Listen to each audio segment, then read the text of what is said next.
এই ২৬ তারিখ নিয়ে যেমন আগ্রহ অনেকের জন্মায় যে কি আসলে হবে, গুগলে সার্চ করছে না যে ২৬ তারিখ আসলে কি হবে। ২৬ তারিখ ঘোড়ার ডিম পারবে, ঘোড়ার ডিম কিচ্ছু হবে না, এগুলো বিশ্বাস করা যাবে না। ঘোড়ায় যেমন ডিম পারতে পারে না, ২৬ তারিখ এই ক্রিপ্টো কারেন্সি রূপান্তরিত হবে না, এই গেম থেকে কোটি কোটি টাকা পাবলিক ইনকামও করতে পারবে না। এগুলো হচ্ছে তরুণ সমাজকে বিভ্রান্ত করার একটা উল্লেখযোগ্য ওয়ে বা উপায় অবলম্বন করেছে এই সমস্ত পশ্চিমা বিশ্বের কিছু ছাগল।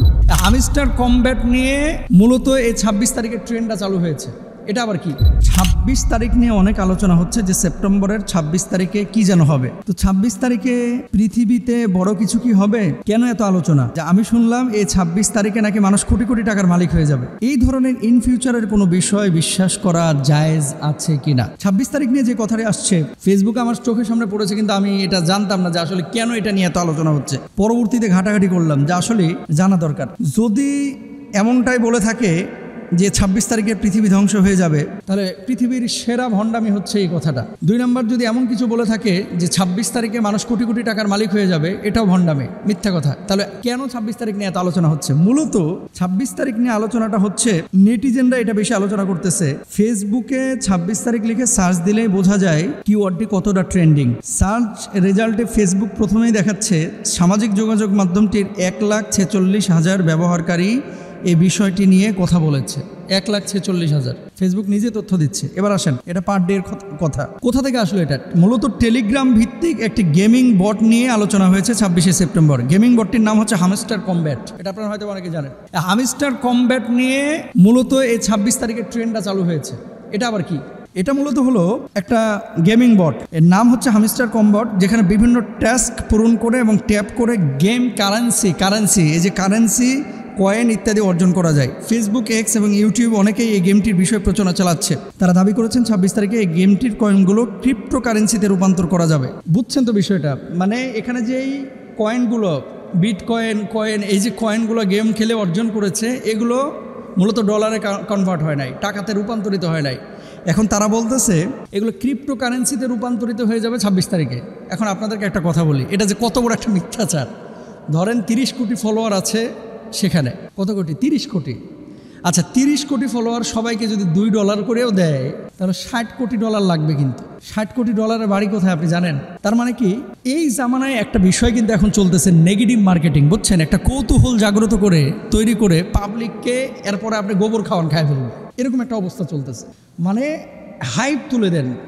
একজন আলেম ধরেন বা একজন হুজুর, কি হয়েছে কয়, উনি রাত্রিবেলায় কোনো বাপ মার থেকে জন্ম নেয়নি, হঠাৎ মাটি ফেটে গেছে, মাটির ভিতর থেকে হুজুর জন্মে গেছে, হুজুর বাইরে হয়ে গেছে। বাংলাদেশের সমস্ত মিডিয়াগুলো, ইউটিউব চ্যানেলগুলো, ইসলামিক কন্টেন্ট যারা তৈরি করে, এই সমস্ত চ্যানেলগুলো এবার পরবর্তী দিন থাম্বনেল করে দিল যে মাটি ফিটে বের হয়েছে হুজুর, কাঁপিয়ে দিল ব্রাহ্মণবাড়িয়া। আগামী বছরের শিডিউল মিজানুর রহমান আজহারের চাইতে বেশি হবে। কথা বুঝতে পেরেছেন? আমি যে কথাটা বলতে যাচ্ছি, এই জাতিকে নিয়ে অনেকে অনেকভাবে খেলাধুলা করতেছে। আর সোশ্যাল মাধ্যমে যেহেতু খুব সহজেই আপনি ৩০ কোটি মানুষ বা ফলোয়ার একসাথে পেয়ে যাচ্ছেন, তো খুব সহজেই কিন্তু অনেক কিছু আপনি একটা হাইপ তুলে মানুষের মধ্যে প্রচার করে সে তার মার্কেটিংটা করে ফেলতে পারে। এই ২৬ তারিখ নিয়ে যেমন আগ্রহ অনেকের জন্মায় যে কি আসলে হবে, গুগলে সার্চ করছে না যে ২৬ তারিখ আসলে কি হবে। তো সার্চ করার পরে কিন্তু ওই গেমের তথ্য সে পেয়ে গেছে। তার মানে এই গেমটা কি, এবার আমাকে একটু ঢুকে দেখতে হবে। যখন গেমটা কি ঢুকে দেখলো, দেখার পরে এবার বলতেছে আহা ভালোই তো লাগতেছে, একটু ক্লিক করে দেখি না, একটু খেলেই দেখি কি অবস্থা। তার মানে কি দাঁড়াচ্ছে এই আমাদের সাইকোলজি নিয়ে, আমাদের মেন্টালিটি নিয়ে, আমাদের হৃদয় নিয়ে, আমাদের হৃদপিণ্ডটাকে নিয়ে খেলাধুলা করতেছে আন্তর্জাতিক মহল। ২৬ তারিখ ঘোড়ার ডিম পারবে, ঘোড়ার ডিম কিচ্ছু হবে না, এগুলো বিশ্বাস করা যাবে না। ঘোড়ায় যেমন ডিম পারতে পারে না, ২৬ তারিখ এই ক্রিপ্টো কারেন্সি রূপান্তরিত হবে না, এই গেম থেকে কোটি কোটি টাকা পাবলিক ইনকামও করতে পারবে না। এগুলো হচ্ছে তরুণ সমাজকে বিভ্রান্ত করার একটা উল্লেখযোগ্য ওয়ে বা উপায় অবলম্বন করেছে এই সমস্ত পশ্চিমা বিশ্বের কিছু ছাগল। এগুলো বুঝতে হবে আমাদেরকে, এগুলো করা যাবে না। এবার আসেন, হুজুর যদি পায়াই যাই তাহলে ওটা খাইতে পারবো কিনা? কি পাবেন আপনি? যদি পেয়েই যান আপনি খাইতে পারবেন কিনা? না, পেয়ে গেলেও আপনি খাইতে পারবেন না। তাহলে কয়েন, ক্রিপ্টো কারেন্সি, এই সমস্ত বিষয়ে যে বিষয়গুলো আমাদের সামনে এসেছে, এগুলো অসত্য এবং এগুলো মিথ্যা। এগুলো নিয়ে আলোচনা এবং শেয়ার এটা করা যাবে না। সমালোচনা করতে পারবেন, কারণ এটা খারাপ কাজ।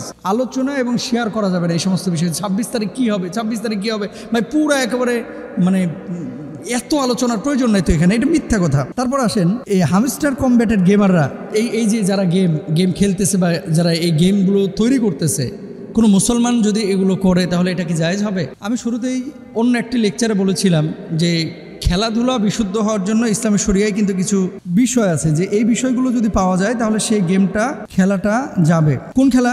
যেমন যেই খেলাধুলা মৌলিকভাবে বৈধ, তাতে নাজায়েজ কোনো বিষয় থাকতে পারবে না, যেমন প্রাণীর ছবি, অশ্লীল বিজ্ঞাপন ইত্যাদি। গেমিংয়ের মধ্যে কিছু মহিলার ছবি থাকে যারা শুধু অন্তর্বাস পরে থাকে, ছোট একটা ড্রেস কোড ইউজ করে।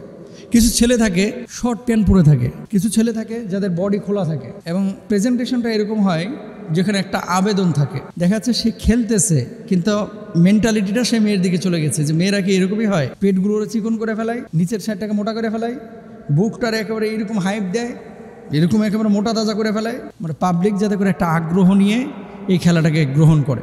এই জিনিসগুলো থেকে আসলে বিরত থাকতে হবে। আল্লাহ তাআলা বোঝার তৌফিক দান করুন, আমিন।